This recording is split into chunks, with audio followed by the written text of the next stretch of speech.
कर्जत पनवेल दरम्यान नवीन रेल्वे मार्ग तयार होतोय। तर हा रेल्वे मार्ग कर्जत तालुक्यातील हलवली आणि किरवली गावातून पुढे जात आहे। मात्र या नवीन रेल्वे मार्गाच्या कामासाठी ठेकेदाराने अनधिकृतपणे केलेल्या ब्लास्टिंगमुळे 2 गावांचं नुकसान झालंय।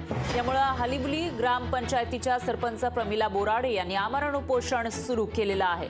तर ब्लास्टिंग नंतर नेमका काय परिणाम झाला आहे, कशा पद्धतीने भिंतींना तडे जात आहेत ते आपण बघू शकताय। पासून तिलक चौकामध्ये सर्व दोन्ही गावांच्या वतीने आमरण उपोषण केलेलं आहे। जोपर्यंत आमच्या मागण्या मान्य होत नाही तोपर्यंत आम्ही उपोषण मान्य करणार, मागे घेणार नाही। त्या क्वारीमुळे आम्हाला पण खूप त्रास होतोय, धुलीचा पण त्रास, गाड्या जातात मोठमोठ्या, रात्री कधी पण जातात, त्या गाड्यांचा आवाज होतो, रात्री अवेळी कधी ब्लास्टिंग होते, त्याच्यामुळे आमची पोरं डचकून उठतात, लहान लहान मुलं आहेत ती रात्रीचे डचकून, पुढे त्यांचं काय झालं तर कोण जबाबदार राहणार आहे याला सगळ्यांना। बंद त्यांना सांगितलेलं 7च्या नंतर चालू नका करू, परत ते रात्रीचे लावतात ब्लास्टिंग